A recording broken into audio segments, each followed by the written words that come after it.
بسم اللہ الرحمن الرحیم۔ آج ہمارا سورۃ الانعام کا لاسٹ رکوع ہے، یعنی کہ رکوع نمبر 20 اور آیت نمبر 155 یعنی 155 سے آغاز ہوگا۔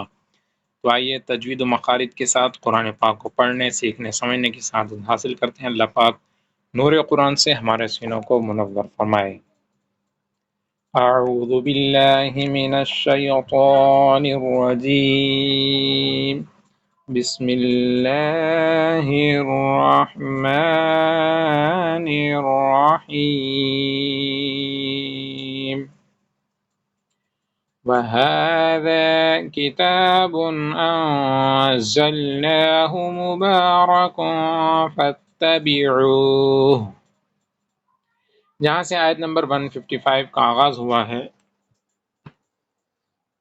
شروع میں ذال ہے، اور یہ ذال ان حروف میں سے ہے کہ جس کے اندر سیٹی نہیں آتی۔ تو تین حروف ہیں جو بغیر سیٹی والے کہلاتے ہیں، فا، ذال اور ظا۔ تو یہ ذال بھی انہی میں سے، لہذا بغیر سیٹی کے آپ نے پڑھنا وَهَذَا کتاب۔ کتابن یہ تنوین ہے، اور تنوین کے بعد حروف ہلکی میں سے حمزہ آ رہا ہے، لہذا اظہار کا قاعدہ ہوگا، یعنی بغیر غنہ کے آپ نے پڑھنا، غنہ آپ نے یہاں پر نہیں کرنا۔ انزلنا یہاں پر اخفا کا قاعدہ لگے گا، مبارک فاتبعوا یہاں بھی اخفا کا قاعدہ لگے گا، چونکہ تنوین کے بعد حروف اخفا میں سے فا آ رہا ہے۔ دوبارہ پڑھتے ہیں، وَهَذَا كِتَابٌ أَنزَلْنَاهُ مُبَارَكٌ فَاتَّبِعُوهُ وَاتَّقُوا لَعَلَّكُمْ تُرْحَمُونَ۔ لعلکم یہاں پر اظہار شفوی کا قاعدہ لگے گا، چونکہ میم ساکن کے بعد حرف با اور میم کے علاوہ کوئی اور حرف آ رہا ہے، اس لیے غنہ نہیں ہوگا۔ آیت نمبر 156، أَن تَقُولُوا إِنَّمَا أُنزِلَ الْكِتَابُ عَلَى طَائِفَتَيْنِ۔ أَن تَقُولُوا جہاں سے 156 آیت شروع ہوئی ہے، تو وہاں پر اخفا کا قاعدہ ہے، چونکہ نون ساکن کے بعد حرف اخفا میں سے تا آ رہا ہے، اس لیے یہاں پر اخفا کا قاعدہ لگے گا۔ ان تقولوا انما تقولوا یہاں پر حروف مدہ کے بعد حمزہ دوسرے کلمے میں آ رہے، اس لیے یہاں پر اظہار مد منفصل کا قاعدہ لگے گا، اس لیے لمبا کر کے آپ نے پڑھنا ہے۔ انما انزل، انما کے اندر بھی مد منفصل ہے کہ حروف مدہ کے بعد حمزہ دوسرے کلمے میں آ رہا ہے۔ طائفتین یہاں پر مد متصل ہے کہ حروف مدہ کے بعد حمزہ اسی کلمے میں، اس لیے آپ نے لمبا کر کے پڑھنا ہے۔ ان تقولوا انما انزل الكتاب على طائفتين من قبلنا وَإِن كُنَّا عَنْ دِرَاسَتِهِمْ لَغَافِلِينَ۔ آیت نمبر 157، أَوْ تَقُولُوا لَوْ أَنَّا أُنزِلَ عَلَيْنَا الْكِتَابُ لَكُنَّا أَهْدَىٰ مِنْهُمْ فَقَدْ جَاءَكُمْ بَيِّنَةٌ مِّن رَّبِّكُمْ وَهُدًى وَرَحْمَةٌ۔ فَقَدْ جَاءَكُمْ یہاں پر قد دال حرف قلقلہ میں سے ساکن ہے، اس لیے قلقلہ خوب ظاہر ہوگا۔ جاءکم یہاں پر مد متصل ہے کہ حرف مدہ کے بعد حمزہ اسی کلمے میں آ رہا ہے۔ جاءکم یہاں پر اخفاء شفوی کا قاعدہ لگے گا، چونکہ میم ساکن کے بعد حرف با آ رہا ہے، لہذا اخفاء شفوی کا قاعدہ ہوگا، غنہ کر کے آپ نے پڑھنا ہے۔ بیناتم یہاں پر تنوین کے بعد حروف یرملون میں سے میم آ رہے، اس لیے اقلاب کا قاعدہ لگے گا۔ من ربکم یہاں پر نون ساکن کے بعد را آ رہے، لہذا یہاں پر غنہ نہیں ہوگا، بغیر غنہ کے آپ نے پڑھنا ہے۔ چونکہ نون ساکن یا تنوین کے بعد حروف یرملون میں سے کوئی حرف آ جائے تو وہاں پر غنہ کرنا ہوتا ہے، لیکن را اور لام میں غنہ نہیں ہوگا، بلکہ 4 حروف میں ہوتا ہے۔ جو حروف یرملون 6 ہیں، یا، را، میم، لام، واو، نون۔ آگے بڑھتے ہیں، فمن أظلم ممن كذب بآيات الله وصدف عنها سنجزي الذين يصدفون عن آياتنا سوء العذاب بما كانوا يصدفون. آیت نمبر 158. هل ينظرون إلا أن تأتيهم الملائكة أو يأتي ربك أو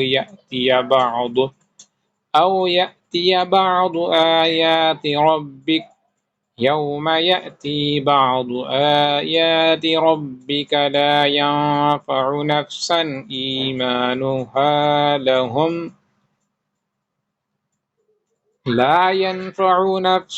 إيمانها لم تكن آمنت من قبل أو كسبت في إيمانها خيرا قل انتظروا إنا منتظرون.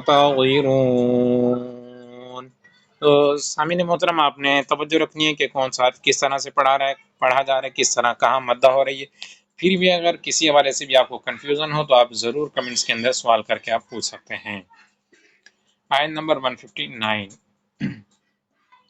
إن الذين فرقوا دينهم وكانوا شيعا لست منهم في شيء إنما أمرهم إلى الله ثم ينبئهم بما